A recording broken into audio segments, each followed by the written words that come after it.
Hello, welcome to Fate Alliance's Citizens Planning Academy 2.0 on urban agriculture. My name is Brittany Rothmeyer and I'm the Executive Director of Fate Alliance. Fate Alliance has been offering a 4-week educational course called Citizens Planning Academy for the past 10 years. This is our 10th year anniversary of the program. It has always had the intention to give our citizens exposure to and have discussions around land use policies and how they relate to our community's economic development, environment, and quality of life. We created Citizens Planning Academy, or CPA 2.0, to offer an additional and expanded way of exploring local issues and resources related to those topics outside of our more intensive course. We invite anyone and everyone to join us and hear from local experts on local topics related to how we live, work, and play in Lexington. COVID-19 has certainly changed the way that we live our daily lives. We've seen people and families unable to meet basic needs, but we've also seen how our community has really shown up to support our neighbors. Food insecurity is one of the issues that has been created and exacerbated by this crisis, and food chain supply issues have been identified nationwide. Agriculture is an incredibly important part of our local economy. In Lexington, the agricultural industry has $2.3 billion impact on our economy. One of every 12 jobs is related to agriculture, and together they generate $8.5 million per year in payroll taxes. Part of agriculture here locally is, of course, food production. Looking to our local food supply and to local farmers are important ways that we can not only support local business, but address food insecurity and supply chain issues by doing so. Today, we're lucky enough to have Andrew and Reva Russell English, who farm fruit, vegetables, and herbs on North Farm, located on the north side of downtown, the epitome of urban agriculture. We're excited to learn from them about what they do and what kind of opportunities there might be to expand this type of work. I'll ask both of them to introduce themselves and tell us more about how they got started at North Farm. And I had basically given up on being a farmer because I wanted to live in Lexington. We're both musicians and folks that we are in bands with and make our music and our art with live here. And so that was sort of a hard choice for me, but I thought I was giving that up. And then we purchased our house in 2014 here on North Limestone. And I started kind of like snooping around pieces of land, pieces of urban land, and thinking, what could this be? What's going on here? This is a half an acre here. There's an acre here. And then when some people who we were connected with in various ways, friends of friends who owned a property business, purchased some apartments, the parcel of land that we grow on came with that deal, and it's adjacent to those apartments. It's a 1.8 acre piece of land.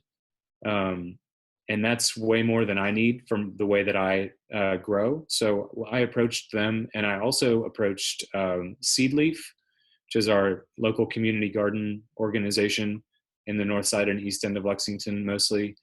And as I knew I would need a partner, I couldn't just start my own farm, or at least I didn't think so. And it ended up being a really great kind of roommate situation where I was at the farm more, but they provide really crucial support to us. They were able to get a water line run from North Limestone and a water spigot put in, which of course is really important. They were able to loop the insurance on the property in on their liability insurance that they have as like a nonprofit organization on their other community gardens. So some really helpful things that they offered to us. And I guess what we offered was kind of a presence down there because part of their goal is to be in relationship with the folks who are around their gardens.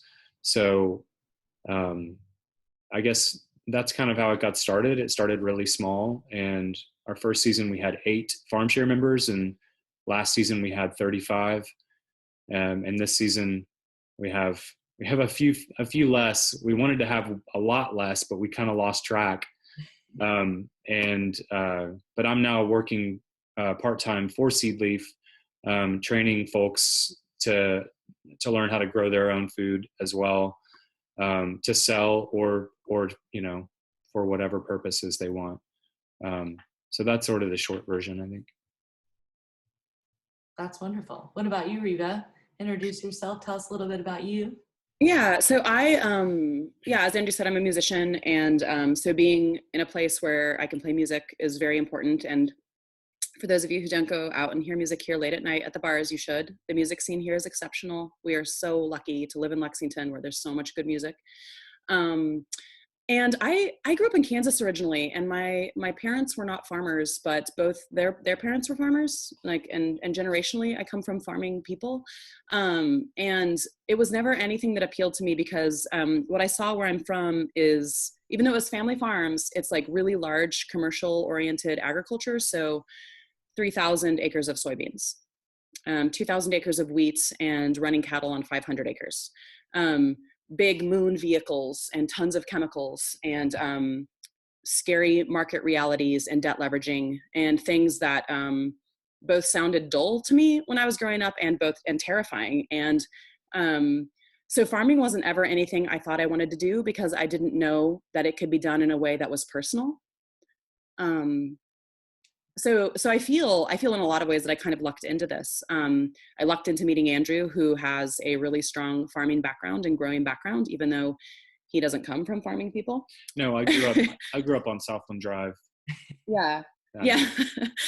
So, and I'm from a rural place and didn't come from farming either, but have it generationally in my family's history. So yeah, I wanted to.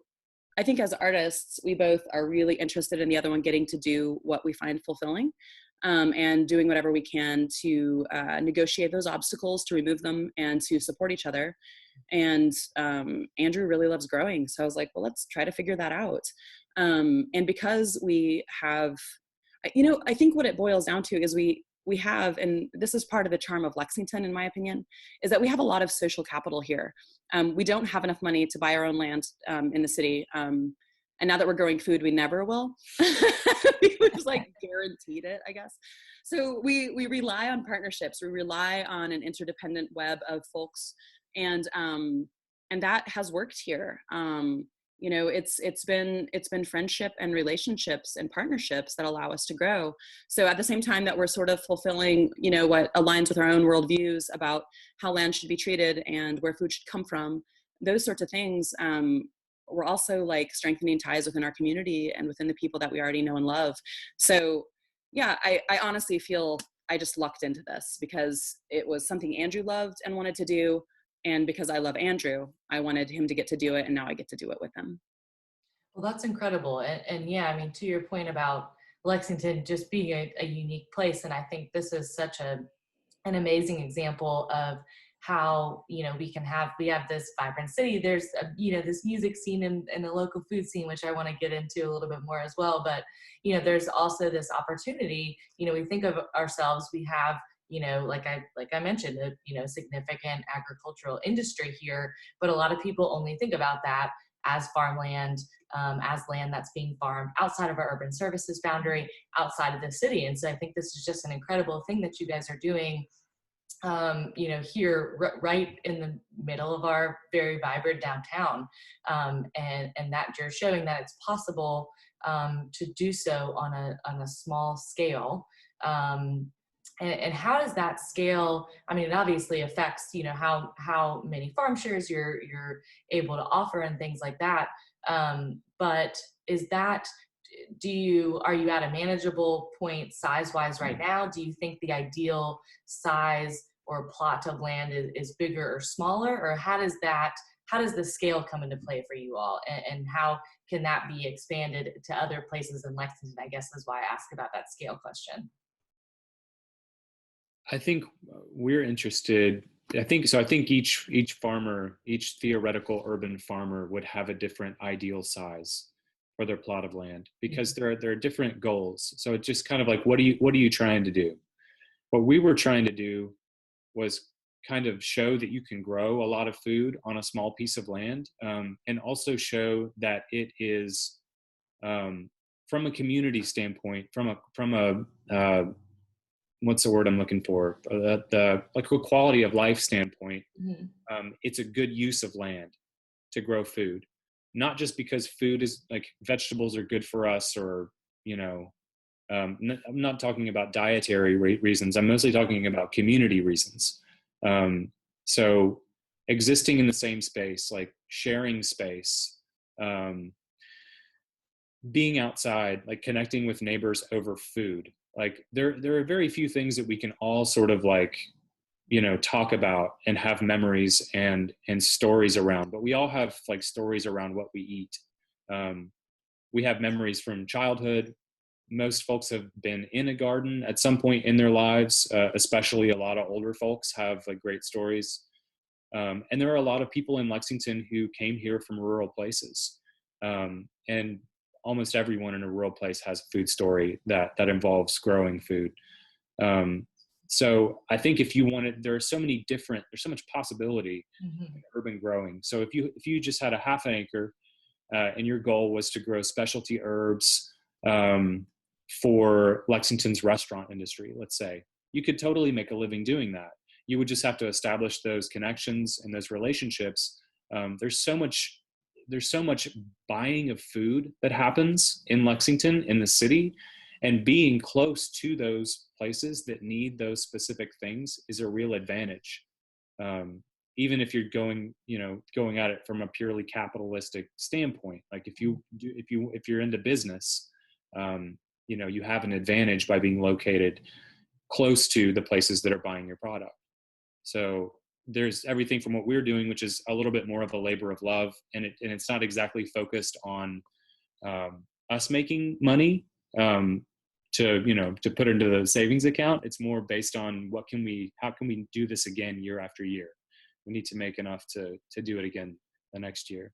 But there's a lot of other types of farming that could happen if there was more access to land in the city for that purpose.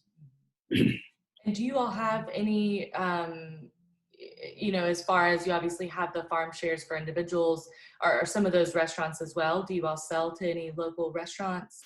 We do. We sell to mostly to Doodles. They, during the growing season, hopefully they'll open back up soon and we'll move through this weird time. But yeah, Doodles buys a lot of produce from us. We also sell sometimes to Sunrise, and sometimes when we have like a lot of something, we'll reach out to like some of the other restaurants. We sold to Corte de Lima. Who else have we sold to? Dudley's. Yeah. What's the West Main? Yeah.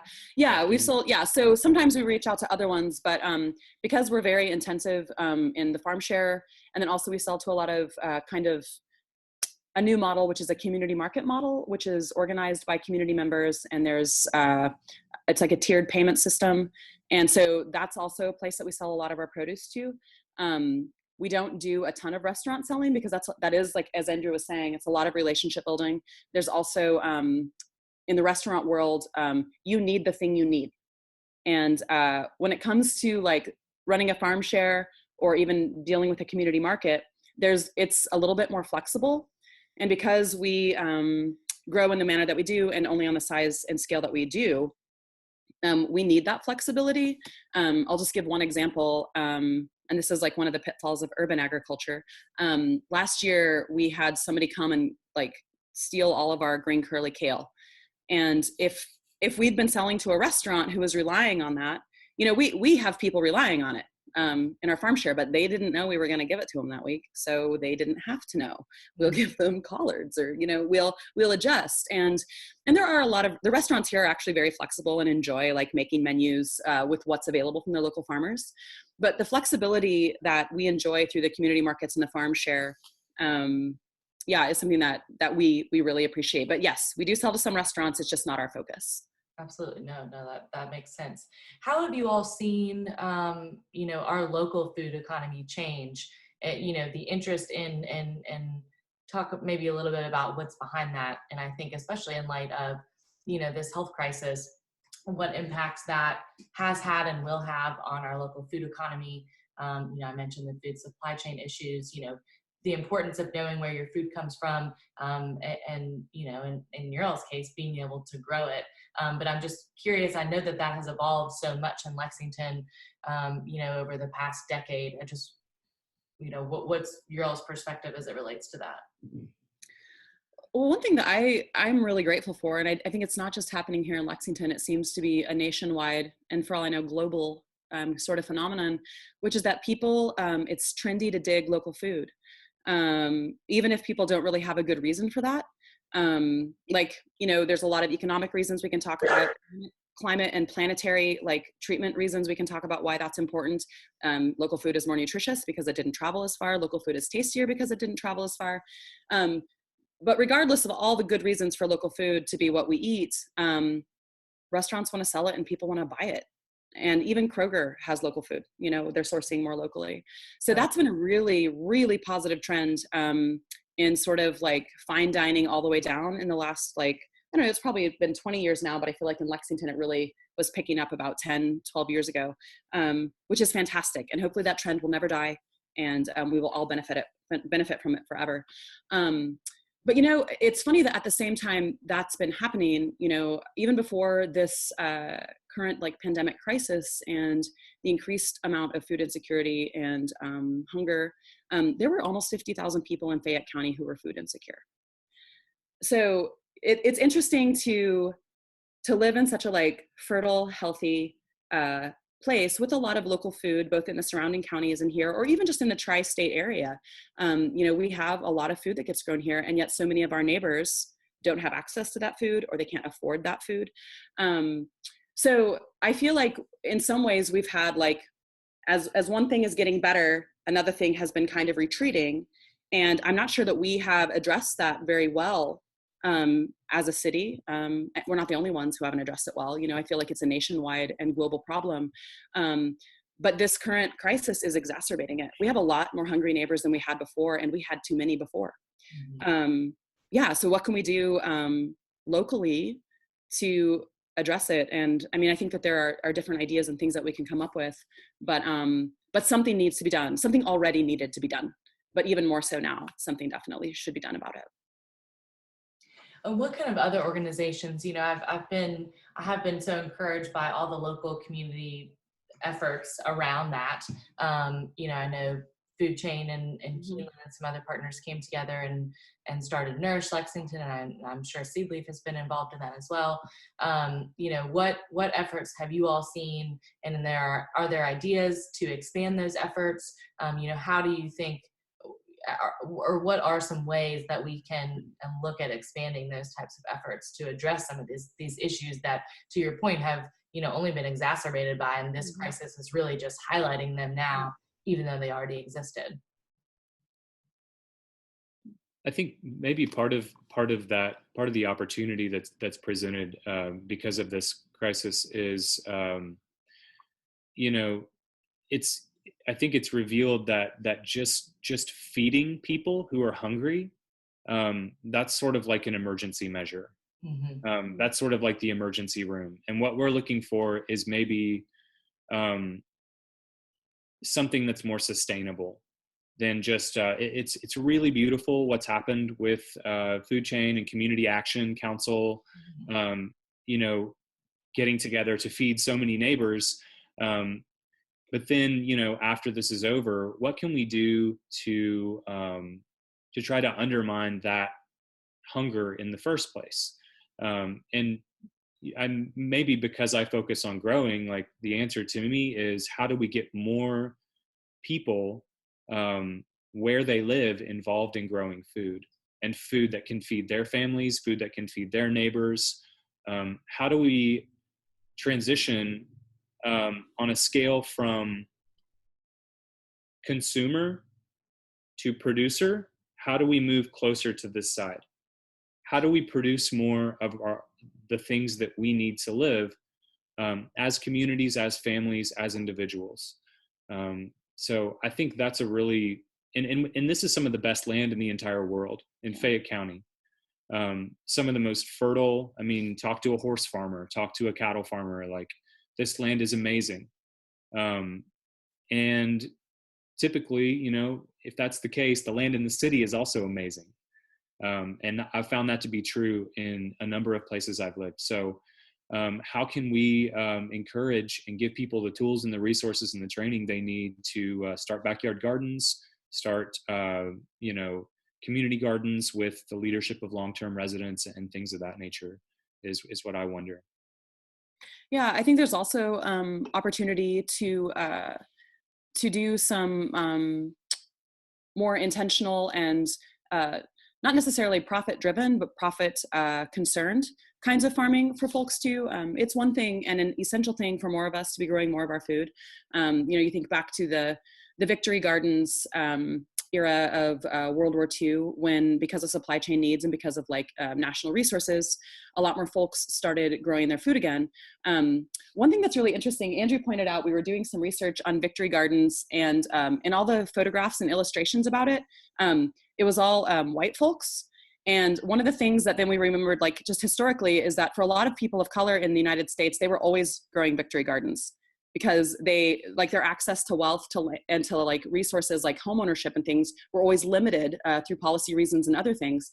So it's an interesting time to consider doing that again, both at that scale, but what can we do to promote people raising food intentionally for our restaurants, maybe for our public schools, in such a way that they also make a living at it. There are a lot of job creation opportunities, entrepreneurship opportunities that would teach people, even if they decided they didn't want to end up being a farmer, it would teach business skills, marketing, research, so many things that would be very beneficial and completely transferable to other sorts of jobs and career choices, that if we could have a little bit of emphasis and inertia on making land available to folks who wanted to learn how to grow food for profit. We have, like Andrew said, we have great land here. We have a lot of knowledge here to help people do that. And we have so much of a market here, whether it's, again, restaurants or grocery stores or public schools or whatever, that I feel like that would be another place that if we put some resources behind, it could really, really benefit our community, and we could grow a lot more food here too. I mean, I think I think that something that I found really interesting about this crisis and navigating it is all of the room for innovation, and opportunities that are coming up again that have existed, and the needs that have already existed. This is the time where we can be creative, and we've got people's attention. We have a captive audience, to say let's do something different. Let's think about this in a different way. And something that Fate Alliance is passionate about is how do all of policies around those types of issues all intersect. How does, to your point, we have incredible land here. We've got 90% of the prime soils in Kentucky here in Fayette County, which is just this incredible resource. And how do we expand the idea of utilizing that resource in a way that is outside of the way that we've always thought about farming? And so I think that opportunity is really ripe, and that's why I was so excited about our conversation. And how do we, look to expand that? Can you all? Are there other? Do you know people that have similar operations that you all do? Is there, any type of similar organizations that are, trying to promote this education that you guys can speak a little bit to, and how you all might work together or complement each other in these efforts? Yeah, definitely. There's a farmer that we really look up to who farms in the southern part of Fayette County. Her name is Kenya Abraham, and her farm is called Slack Market Farms. I don't know if anyone's heard of them, but she offers a herd share, and you can get, if you are a member of that, you can get milk and butter and also meat. And she and her husband, they have their own halal butcher shop, a mobile halal butcher shop that they do. And they're doing something really special in that, which is offering humanely raised and slaughtered meat and really, really well-treated animals, so that you can feel good about your milk and your butter for folks who are concerned about those things. And it's interesting. Kenya faces a lot of challenges. They face a lot of challenges out there. They don't own their land. Land access, even for those of us farmers who are doing it right now, continues to be a difficulty, but they're so committed to it. She also has 4 children that she homeschools.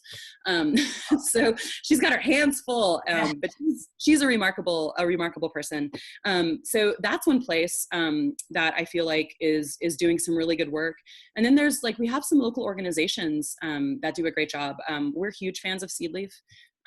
where we partner with them, and also their emphasis on community gardening and trying to listen to neighbors as what their land use needs and what kinds of things they want to grow. We admire and try to emulate. And then there's an organization called Black Soil, which sort of draws a lot of attention to Black farmers in Kentucky, and which I forget what the percentage is now of farmers who are farmers of color. It's dismally small. And just a couple of generations ago, we had a lot more Black farmers. And there are a lot of reasons why, but Black farmers, like nationally, have been moved off their land through a lot of nefarious means. But they're trying to promote not just like the knowledge of people of color who are farming, but also to try to change the perception within the Black community and within the white community, honestly, that farming is just something white people do. You know, we have a crisis kind of looming on the horizon of age. Our farmers are aging out of being able to farm. And I know that's another thing that Black Soil focuses on, is trying to, you know, generate interest amongst children for farming and for growing, because if all the farmers get too old to farm or end up dying, we still all have to eat. And additionally, with that, both Seedleaf and Black Soil and Kenya with Slack Market Farms and other growers like us, we're all very, very interested in how the land is treated, because ideally, you know, the planet will still be here and will still be thriving. Right now it's in crisis, but you know, in a few generations, we could change that. And part of the way that we could change that is if we practice a sustainable farming method. And so all of us employ those kinds of methods. And I think that that's also an essential piece of this. It's not just how do we solve our food problems? How do we solve our supply chain problems? How do we solve our food insecurity and our hunger needs? But how do we start treating the land in such a way that it's still going to be here, and that we can serve it and it can serve us for the generations to come? So those are all also things that I think go together in these sorts of things. No question. You know, I think generational farming, people have come up against those barriers of you know, is it feasible? Is it, you know, financially feasible, Yeah. you know, to carry on farming unless they're huge operations. And then you also have so many operations right now that are having to get rid of so many of their crops. They can't sell to restaurants. I mean, thousands of acres of crops and things like that. So, I mean, I think that highlights too the necessity for and the ability, I think, is in the education around the ability to do it on a smaller scale, I think is something that, you know, is so necessary right now. And I think our nationwide circumstances, really, and our worldwide circumstances are highlighting that, even more so. When you all first started North Farm or since then, have you run into, or I guess, were there any hurdles you had to jump over with the city as far as policy or regulation wise around that? No, Okay, not wasn't that sure. I know of. Yeah.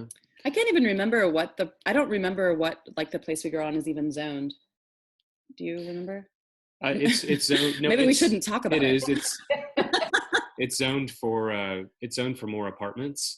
Okay. So it butts up against a property that has it's like 84 units. It was built in the mid 70s, and then this piece of land was planned to have more apartments built on it, but it just never happened. So, but I did want to speak to something that you were just talking about, Brittany, as far as you know, generational challenges that farmers face. It seems like I hear that a lot, and hear stories about that a lot of folks who have a farming system in place, and either don't have anyone in their family, like have no kids that want to take it over. There's no plausible way that farmer or any of those farmers can sell their operation as it is, because it's so hard to make money farming.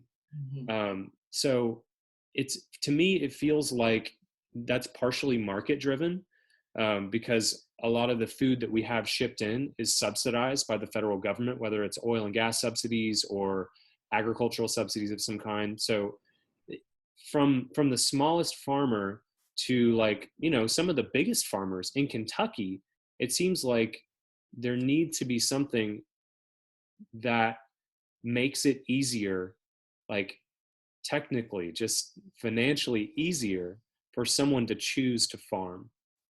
Because right now people farm because they love it. Um, and that's really the only reason, you know. It's not because they're going to get rich. No matter what they're doing, nobody's really getting rich on farming. It's a cultural touchstone. It's in some people's blood, and other people just come to it later because they love to do it. So for me, it, like, you know, land policy in Fayette County could be more friendly to farmers as small as us, and also bigger family farms in some way, shape, or form. I'm not very trained or educated about those sorts of things, but it's clear to me that uh, there's not really, if you wanted to become a farmer and you don't have family land, have family skills, or family money, that's the other one, I guess. Yeah. There's really not a door you can go through to become a farmer. No, I agree. I think we went and visited Todd Clark's farm, and he mentioned, you know, he was a first generation farmer, and I'm just always so interested, because it's a labor of love, and to get into it, it does seem like there are so many more hurdles than there are, you know, what you get out of it, and you do have to love it and have a passion for it. And I agree. I mean, I think that's something interesting that I've been thinking about, since we started talking about this, and what, you know, from a policy perspective, how do you, you know, reform some of that so it is friendlier to the agriculture industry of all sizes, of all shapes and sizes. And I think if, you know, our land is incredibly valuable, and there is, you know, an access barrier, for a lot of different reasons. But how do we make that feasible for people to look at? And I think with your all's plot, it's particularly interesting. It abuts, you know, an apartment complex. What an innovative, amazing idea is to utilize that land that's not going, you know, if they're not going to be able to build on it for some reason, or it's, you know, extra in some way that they decide not to, you know, how can that be used for another purpose that really benefits the community fivefold? You know, of course, while we certainly need more housing, we need more affordable housing, but at the same time, there are so many acres, you know, in our urban area, that we could utilize in that way. Beta Alliance did a study on, you know, how many underutilized acres exist within the urban services boundary. And that looked at, to determine what's underutilized, it looked at, you know, how big the footprint of the building is compared to how big the lot is. And it was just fascinating. I mean, there were 17,000 acres that were either vacant, underused, or underutilized. And that was back in 2017. So I'm sure that that's changed. But the idea, I guess, that I've been thinking about a lot is, how do we make better use of some of these properties, that they can be utilized in a way that, you know, increases density and provides housing, but also offers an opportunity to make the best use of this incredible land that we have in a way that feeds our community and builds community. You know, to your point, that you can work with people and grow food with people and break bread with people in a way that just really benefits, and enriches our quality of life. I meant to say, and I didn't say this at the beginning, but Madeline did send a message to everyone in the chat feature of Zoom, and we would welcome any questions that you all might have. So please respond to her if you all have any questions whatsoever, and we can have, Reva and Andrew address those as well. So don't hesitate to do that. But I mean, what would you all, you know, like to see as we move forward? I mean, I know we've talked about this. How can we increase educational opportunities? Because I do think that's one of the big barriers, is just the education around what you all are doing, and how do we expose more people to the fact that this is possible, this is feasible, and how we could do that. I mean, I think there are so many ways, and I know that there are other cities that have good models for this. I think one of the things that we're learning, being up at our farm, which is again behind these apartments that have a really diverse group of people living in them, is that there is a lot of growing knowledge here, especially in our immigrant community and our refugee community. And I don't know what it would look like to harness that knowledge and to put it to work in a way that was useful also to the people who have it and who wanted to utilize it to train us. But, we have the space that we grow on is also, we share that space with a group of Congolese refugees who grow traditional crops that they can't get at grocery stores here. And some of them sell those crops to their neighbors who want things from home and can't get those things. We know people in the apartments though, who were farmers in Mexico and who have made suggestions that we've taken on how to grow something or how to provide scaffolding for something that needs to climb. We found out about another neighbor who lives there from India, an older gentleman who was a farmer there and has a lot of knowledge. And so we keep learning of more and more people who have decades of experience farming, for their jobs. And there are so few people from the United States now who ever did farming as their job, or who, if they've done it, have done it again, like where I'm from, on this large commercial chemical-based scale, which is not sustainable long-term in any way, either for those farms or for the planet. So I feel like that, talking about underutilized land, we have underutilized knowledge bases within so much of our communities. Our elders and our immigrants here know a lot about this stuff. And we continue to have this sort of weird divide amongst not just socioeconomic classes within Lexington, but races and countries of origin and culture. And because of that, we're not benefiting from one another's knowledge. I'm not sure all the ways that we could address that, but I really feel like tapping into those resources would be one way. Again, I think it would need to be policy, funding, and resource driven, because people with expertise should be compensated for their time and their knowledge. But I still think that if we started looking in those places, we would be surprised of what we would find and how we could benefit. So that would be one way. I think that would be really helpful. I also think we should pay people to farm and garden. We should pay them to learn, and we should pay them to do it. I think that makes a ton of sense. And eventually, if they get good at it, it would be a self-sustaining job that we helped them create and that they could just keep by continuing to do it. That one feels really obvious to me, but that's because I farm as a living. I also think that it would be appropriate to use some of the resources that are allocated, like the Fayette County Extension agency, because Fayette County Extension Office is not in the country. It's on Red Mile Road. It's in Lexington. Mm-hmm. And I know they do actually have some pretty good resources for home gardening, but that's an established kind of organization. There's an infrastructure there that could be leveraged in this direction, if they were willing to be a partner. I also wonder about Locust Trace. I think a lot of their stuff is focused more on veterinary. We are in horse country, and that stuff is definitely, a big part of our county and our economy. But I would really love to see food production, in more specific, like a sustainable food production. Maybe a program there that could, where students could participate in these sorts of activities as part of their coursework, start gardens around the city, and maybe some partnerships with UK as well. There's a lot of resources just in our city that are, state and government run, that have a lot of tools in place. Not as much funding and resources as they have had in the past or currently, but still a lot of knowledge there too. No question. I think that there, again, are so many opportunities to explore, where this could go and continue this conversation.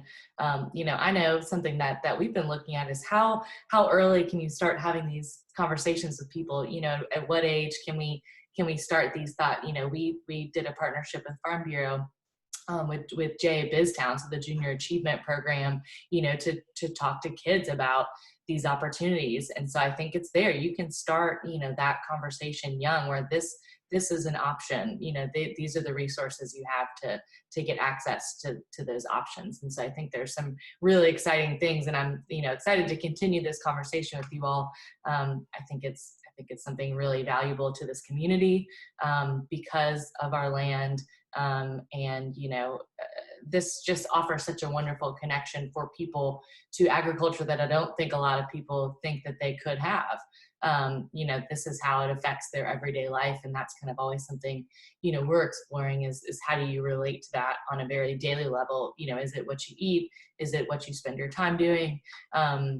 And the fact that it's an option, and it can be feasible for people to do this and feed themselves and their families, but also better their quality of life is just such an interesting conversation. I haven't seen any questions pop up in the chat, but does anybody have any questions that they would like to ask? I'm happy to unmute you if you do. Hey, Brittany. Okay. Yes. Hey, Carrie. Hi. I can't keep quiet, so. Hey, I'm glad you're here.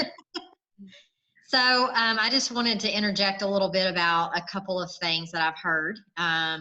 So hi, Andrew, and hi, Reva. Nice to meet you. Nice to meet you. Here, I will put my lovely face back on again. Ugh, sorry. Anyway, so your last comments about the extension office and then Locust Trace. So that was going to be some of my comments back to you, Reva, when we were chatting a little bit via email. The extension office has a lot of land back behind their building that's not being used. And of course, with their programming that they do already, it seems like that would be a great fit to expand on their operation that they're doing over there with just their little kind of garden area that they have already and some raised beds that they're doing, some things like that. And then they have the Master Gardeners program over there as well, which is a huge successful program that we have in the county. So I would definitely explore maybe some more partnerships and some more conversations with the Horde agent, either Jamie Dockery or somebody like that over there at Extension for sure. Seedleaf is actually in talks with them to utilize that land and to try to provide that land for neighbors as well as with training. So that I know that's happening. I don't know the details of that, but yeah, because they do have all that land there, and I know Christine is working on that with them. Okay, good. That's great. Because that'd be a perfect spot, and it's kind of in one of the areas that you all were talking about, kind of that Cardinal Valley area. So that would be great. Locust Trace, I can tell you with them. So I've been on that program from inception when the school was originally being in the process of it being a vision and being built. We were involved in that process. And the intent for that school is that the students will be raising produce and we'll be selling out of a farm store type setting there to learn how to actually run a business. Awesome. and do that was the intent for a portion of that school out there. So they don't seem to quite be there yet. I'm not sure what all the hurdles are that they're struggling with. I think it's just they have a lot of instructional issues that they've got to get in place and figured out first before they start a lot of these other pieces. But that is the goal and the intent for the school. And they are already selling out of the greenhouse. They have an amazing greenhouse out there. They have an amazing aquaponics system out there that's not being utilized. There's a lot of things that could be done with that school. It's just hindrances with faculty and all the red tape, I guess, that goes along with an institution, I guess you would say. So yeah, if we can have some more, we can again rope them into some discussions and try to partner with, any of them or be helpful in that way, because the majority of their students that are out there are from the city that have no farming background, no agricultural knowledge, just like Andrew, and they love it. They want to learn more about it. And so it's really kind of been a neat concept to see them get their eyes opened up to different aspects of agriculture that they've never been exposed to and didn't realize that maybe they had an interest in, but because of being out there at the school, they've had an opportunity to experience the horticulture side or aquaponics or the vet tech side or whatever. You've got students that have never seen a horse or touched a horse and are getting that opportunity. It's kind of cool to see kids in the city grow that interest that they would have never had an opportunity to be exposed to. So yes, those are my comments as far as roping some of those folks in just to see how we can continue or how we can be of assistance to help them get there. Yeah. a little better or something like that. But that is the goal for that school. They're supposed to be running a farm market where they're learning the whole business aspect of raising the stuff, picking it, selling it, dealing with consumers, all of that. They just aren't there yet. Okay, thank you. Thanks for that information. Mm-hmm. No, that's, yeah, I do think, it's a wonderful time to be having these conversations, because I do think, there are some existing opportunities. It just might be a great time for, all of us to come together and say, let's talk about making some progress, and some of these things that already do exist. So thank you so much, Carrie, for offering that. I look forward to talking more about that. Anyone else have any questions? I don't want to keep everyone. I know everyone wants to watch Andy at 5. Or most people do probably, but are there any other questions that we can ask Andrew and Reva to answer? I have one. Shelby, hello, good to see you. Hi. Hi, Shelby. Hi, I'm a college student and I'm working on a research project on Maryland farmers and how they're adapting to both COVID-19 right now, but also climate change long term. So while I'm learning about farmers there, I wanted to get more plugged into what's going on here. And I was wondering if you could elaborate on how you all or like other farmers and maybe your network are kind of adapting to either of these, what's going on now? I think one thing about the farmers that are growing at our scale or maybe a little higher is that they're all still doing it. I would imagine that they're probably, trying to stay safe, like adding some personal protective equipment to their operations where it maybe hadn't been there before, because folks are going home to their families, going to a farm to work and coming home in some cases. But I think one thing that's really nice about our farm and farms even as big as like Elmwood Stock Farm, which is like a 3-generation family farm, maybe like 400 acres in Scott County, like even as big as that, you can still produce all the food that you were planning to produce and find folks to buy it. Whereas, if you're growing on an industrial scale, you can't do that. So I think that's one of the benefits of being what folks think of as a small farmer.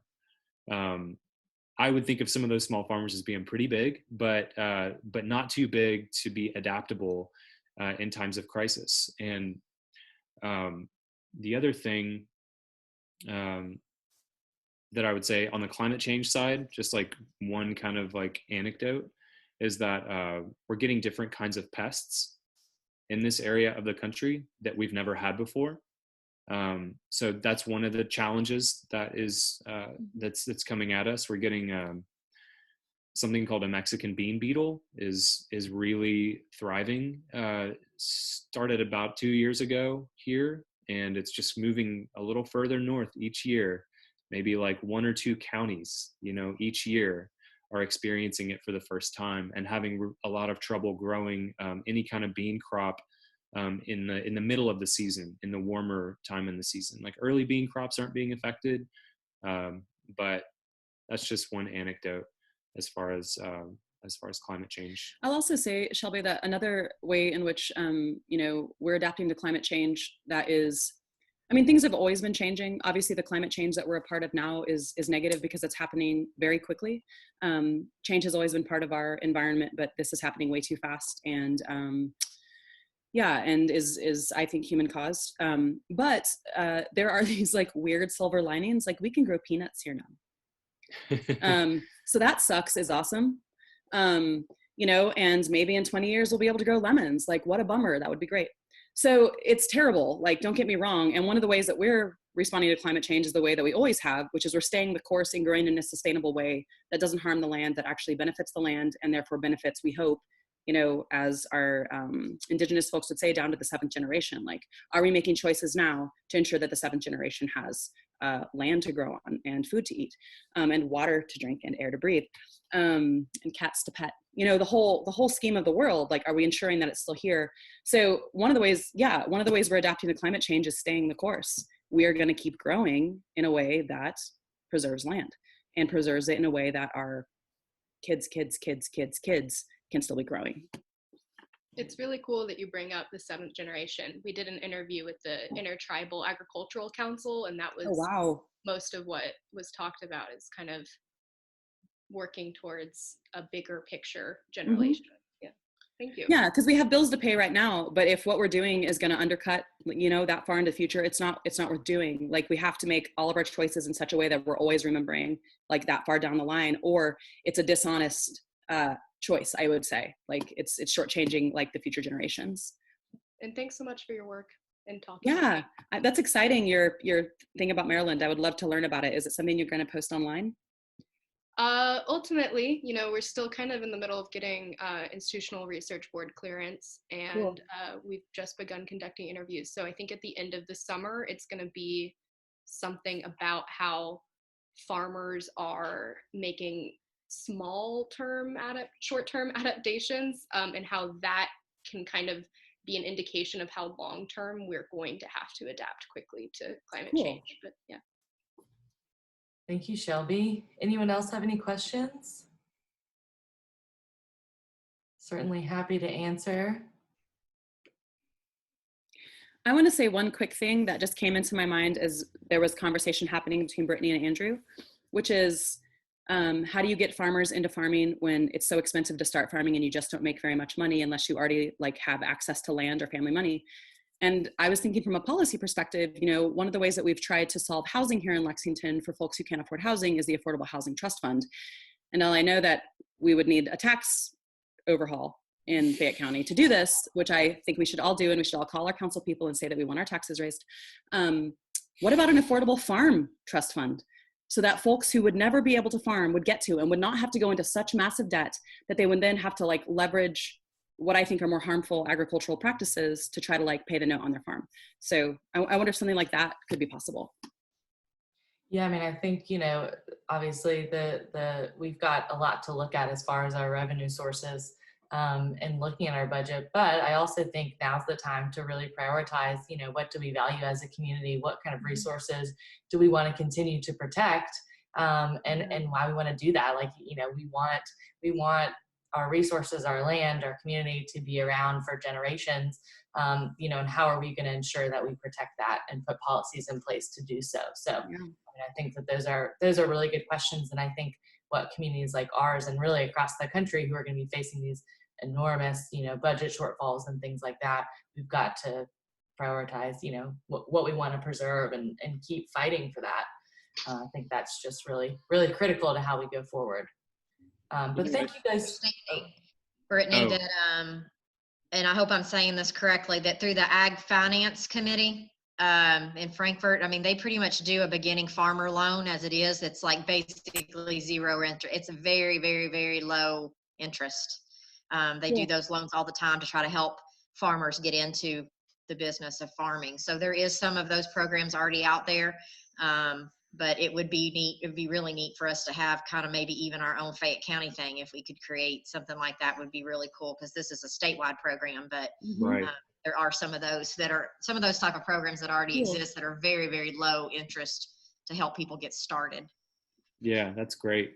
I also think Fayette County could use its own version of that, just considering that, our land is a different price than the land in Mercer County or the land in Garrett County or somewhere like that. So we could use a little shot in the arm for Fayette County beginning farmers for sure. Yeah. I also had this thought earlier that I wanted to share. When we talk about planning the way that our cities look, we would never think about building a whole neighborhood just of housing with no places anywhere close to buy things like food or furniture or clothing. We wouldn't put the food and furniture and clothing, all of them all in one place. We got to pepper that throughout our communities, right? To make it convenient for all of us to go shopping for the things we need.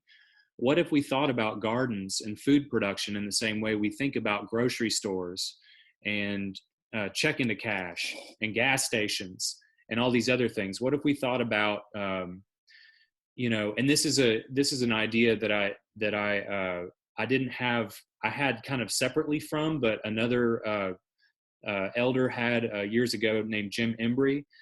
He had this idea that is basically something that I thought of as well, which is what if we did something kind of like the extension, the agricultural extension agents, but we did it within council districts. And each one of those districts had someone who was a city employee who helped folks with gardens, who helped, and maybe some city land was used. I know that's a pretty big idea, and I can't pay for it, but what if we thought about, gardens and growing spaces as something that's an essential business? Because we agree that farmers are essential, right? So why don't we have more of them in Fayette County?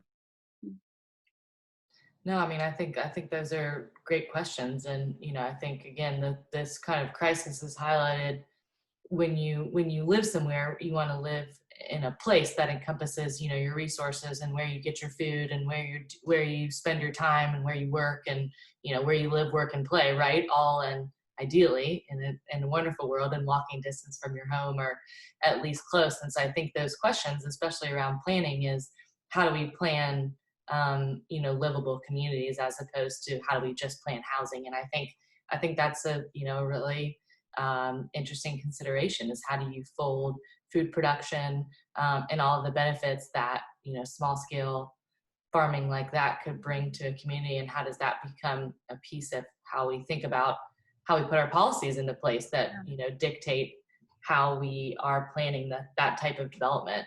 And that's something obviously that we're really interested in. How do we grow in a way that's sustainable for this community to always have the assets that we value so highly, as well as provide what our citizens need.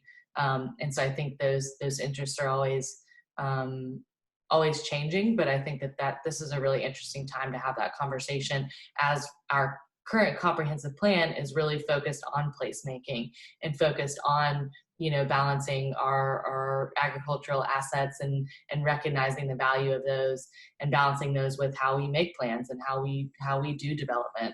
And as we're encouraging infill and redevelopment in our community, there are opportunities to, as we redevelop, to identify needs like this, like space, like the benefit of having space to garden or farm, near your home. I think it's an excellent time to be thinking about how that goes into how we're redeveloping our community in a way that's sustainable for the future. Yeah. Well, this has been really wonderful. Thank you guys. Oh, I hate that we met. Thank you all so much for tuning in. Really happy to have everybody here.